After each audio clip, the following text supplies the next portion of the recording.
दोस्तों, चेन्नई के खिलाफ आरसीबी के बल्लेबाजों का तूफान। कप्तान रजत पाटीदार के बाद टीम डेविड ने 3 गेंदों पर 3 छक्के लगाकर आरसीबी को पहुंचाया 200 रनों के करीब। उसके बाद आया आरसीबी के गेंदबाजों का तूफान। आरसीबी के सामने कोई भी बल्लेबाज सीएसके का नहीं टिक पाया और बड़े महा मुकाबले में अंत में इस टीम ने जीत दर्ज की। तो क्या है आज के चेन्नई तथा आरसीबी के महामुकाबले का पूरा हाईलाइट्स बताएंगे दोस्तों आपको इस वीडियो में। अगर आप भी आरसीबी के फैंस हैं तो इस वीडियो को लाइक तथा चैनल को सब्सक्राइब कर लीजिएगा। दोस्तों, आज आईपीएल 2025 का 8वां मुकाबला चेन्नई सुपर किंग्स तथा रॉयल चैलेंजर बेंगलोर के टीम के बीच खेला गया, जहां चेन्नई की टीम ने टॉस जीतकर पहले गेंदबाजी करने का फैसला किया। वहीं पहले बल्लेबाजी करने उतरी आरसीबी की टीम की तरफ से फिल साल्ट और विराट कोहली ने पारी की शुरुआत की। साल्ट ने आते ही आरसीबी की टीम को शानदार शुरुआत दी, लेकिन विराट कोहली एक छोर पर काफी धीमी बल्लेबाजी कर रहे थे।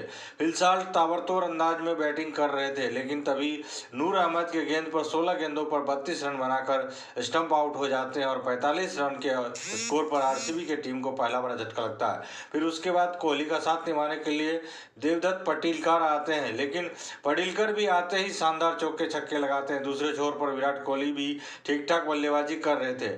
दोनों बल्लेबाज आरसीबी को 50 रनों के पार पहुंचाते हैं। पटिलकर शानदार खेल रहे थे, लेकिन तभी वो अश्विन के गेंद पर 14 गेंद पर 27 रन बनाकर आउट हो जाते हैं और 76 रन के स्कोर पर बेंगलोर को दूसरा बड़ा झटका लगता है। फिर उसके बाद कोहली का साथ निभाने के लिए कप्तान रजत पाटीदार आते हैं, लेकिन कप्तान रजत पाटीदार आते ही शानदार चौके छक्के लगाते हैं, लेकिन दूसरे छोर पर विराट कोहली धीमी बल्लेबाजी कर रहे थे और दोनों बल्लेबाजों ने आरसीबी को 100 रनों के पार पहुंचाया।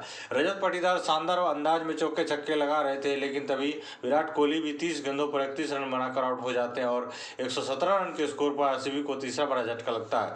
फिर उसके बाद रजत पाटीदार का साथ निभाने के लिए लिविंगस्टन आते हैं और इन दोनों के बीच अच्छी पार्टनरशिप होती है।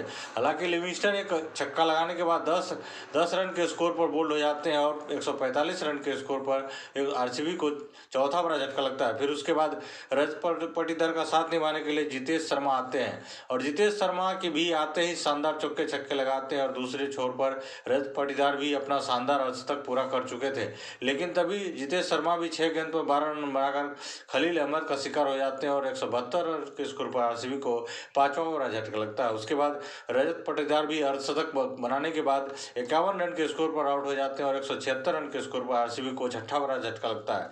फिर उसके बाद back to back Kunal Pandya के रूप में आरसीबी को टीम को 7वां बड़ा झटका लगता है, लेकिन आखिरी के ओवर में टीम डेविड 3 छक्के लगाकर आरसीबी की टीम को के स्कोर को 20 ओवर में 196 रन 7 विकेट के नुकसान पर बचाते हैं। जवाब में 197 रन के लक्ष्य का पीछा करने उतरी चेन्नई की टीम की तरफ से रचिंद्र रविंद्र और त्रिपाठी ने पारी की शुरुआत की, लेकिन चेन्नई की इस मुकाबले में शुरुआत बेहद ही खराब रहती है, क्योंकि हेजलवुड अपने पहले त्रिपाठी को 5 रन के स्कोर पर आउट कर देते हैं और चेन्नई की टीम को 8 रन के स्कोर पर पहला बड़ा झटका लगता है। फिर उसके बाद ऋतुराज गायकवाड़ दूसरे ही ओवर में के आखिरी गेंद पर 0 रन के स्कोर पर आउट हो जाते हैं और 8 रन के स्कोर पर चेन्नई को दूसरा बड़ा झटका लगता है। फिर उसके बाद रचिंद्र रविंद्र का साथ निभाने के लिए दीपक हुड्डा आते हैं, लेकिन इन दोनों बल्लेबाजों की पार्टनरशिप भी टिक नहीं पाती है।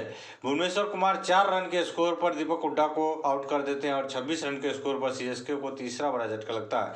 फिर उसके बाद रचिंद्र रविंद्र का साथ निभाने के लिए सैम करन आते हैं। हालांकि सैम करन एक छोर पर धीमी बल्लेबाजी कर रहे थे, क्योंकि विकेट गिरने के बाद दोनों ही बल्लेबाजों को काफ़ी धीमी बल्लेबाजी कर रहे थे, लेकिन तभी सैम करन भी 13 गेंदों पर 8 रन बनाकर लिविंगस्टन का शिकार हो जाते हैं और 52 रन के स्कोर पर चेन्नई को चौथा बड़ा झटका लगता है। फिर उसके बाद रचिंद्र रविंद्र का साथ निभाने के लिए शिवम दुबे आते हैं और इन दोनों के बीच शानदार पार्टनरशिप होती है। हालांकि शिवम दुबे आते ही शानदार चौका छक्का लगाते हैं, लेकिन दूसरे छोर पर रचिंद्र रविंद्र भी 31 गेंद पर 41 रन बनाकर यश दयाल के ओवर में आउट हो जाते हैं और 75 रन के स्कोर पर चेन्नई की टीम को 5वां बड़ा झटका लगता है। फिर उसी ओवर में शिवम दुबे भी 19 रन बनाकर आउट हो जाते हैं और 80 रन के स्कोर पर चेन्नई को 6ठा विकेट गिर जाता है। अब क्रीज पर जडेजा और अश्विन बल्लेबाजी कर रहे थे और आखिरी 32 गेंदों में चेन्नई की टीम को जीत के लिए 105 रनों की जरूरत थी, लेकिन इस मुकाबले में आरसीबी की टीम ने अच्छी बल्लेबाजी और उसके बाद गेंदबाजी करके इस मुकाबले में आसानी से चेन्नई की टीम को हराकर